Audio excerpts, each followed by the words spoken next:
Hey guys, it's Ryan, and it looks like yesterday Apple finally updated their lowest level offering in the iPhone lineup.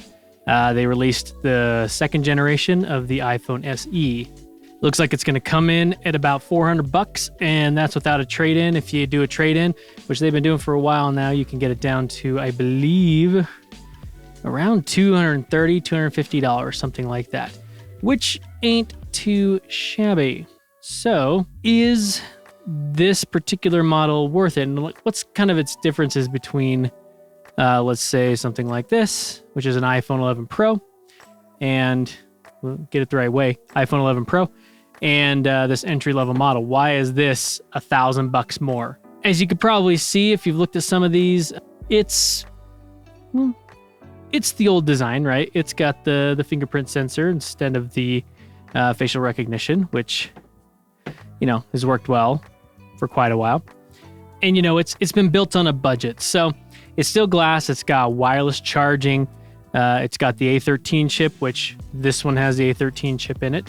And it has a decent camera. I mean, just as good of one as we've seen before. So nothing too crazy. It's got a 4.7-inch Retina display. God, there's really not much. It's a very basic phone. I think it's about time for this because when they released the original SE, that actually applied to many people, including me. I'm a power user on my phone, so I almost looked at it as I'm sick of being a power user and I want to go down to a more simplified phone. I do have to say though, now that I've kind of gotten used to, the screen that has no fingerprint sensor and how fast the facial recognition is, I don't know if I could go back to a phone with a fingerprint scanner on it.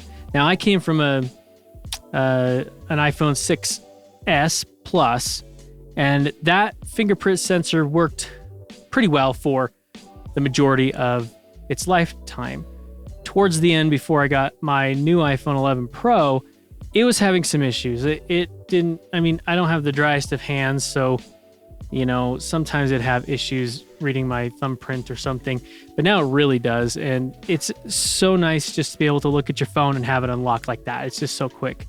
So, who does this target? This is targeting those who have always wanted to get into an iPhone, but didn't want to spend $1,300. But I think they're going to reel in a lot of people, and actually have a lot of people who were on the original iPhone SE are going to update to this because those are starting to bog down. If they're not a power user, they probably won't need to upgrade because it tends to wear out your phone a little bit more when you are a power user. Because in my sense, I stress my phone pretty hard. My wife doesn't stress hers quite as hard. It's more normally just social media and email and those kind of things. It's not going to be really that big a deal to us who know what we want and are going to get into the flagship, right? We know we're going to get into what is going to last us for a while, or have the capability to do what we need to do.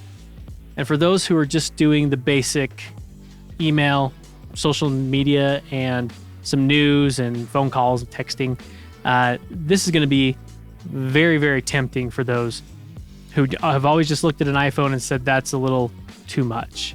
They tout an extra $10 a month on your bill, which isn't bad. That's how much their 2 terabytes in iCloud costs. It's not that much money. But this is, I'm kind of torn on this because it's not something that's going to appeal to me now. It did back in the day because when they originally launched the iPhone SE, I really looked at getting that because like I said, I wanted to not be as much of a power user, not depend so much on my phone. And that didn't really happen. So when I see this come out, it intrigues me to the sense that I'm glad they're putting so much stuff into it, extra bits of power into it. Don't really know how much RAM it has at the moment. I'm guessing it's probably 2 to 4 gigs of RAM. You can't go too crazy, probably more on the lower side than the higher side. It's got a decent camera. It's got 4K video. It's gonna do you right, you know. And they've only got 3 colors: black, white, and product red, which is nice to have that, you know. I think they're also trying to pull a lot of the people away from those budget phones that are coming out of China, and people are jumping to those because they're just cheaper.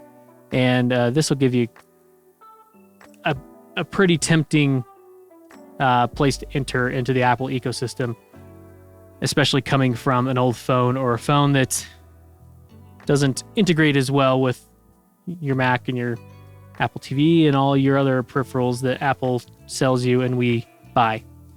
So another cool offering from Apple, they're doing these, you know, just rollouts, kind of, I don't know if it's under the table, but not as much fanfare as normal just because of the current situation with the quarantining and the mandatory stay-at-home stuff that we've been dealing with. And I'm actually liking, I don't know about you guys, I used to live for the Apple events, and I used to watch them from beginning to end, especially back in the Steve Jobs days, because it was intriguing and you never knew what they were going to announce.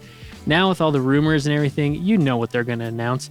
You know when things are going to hit the shelves, and this is actually kind of nice because you kind of hear some rumors, and it's not like one event that everybody's leading up to, and then you know everybody's digging for rumors for that one event, and then you have the event and you already know what they were going to say and announce, and it's just kind of a letdown. So I like this. I think it's cool with the new iPad Pro and the new MacBook Air and this new iPhone SE. It's pretty nice. So I think that's it. Just a quick update on that and my first impressions on what I'm seeing. If you guys like this, hit subscribe, like the video. You can do the other one too if you want. Share, all that fun stuff. Subscribe, and that helps us out a lot. And we'll see you guys next time.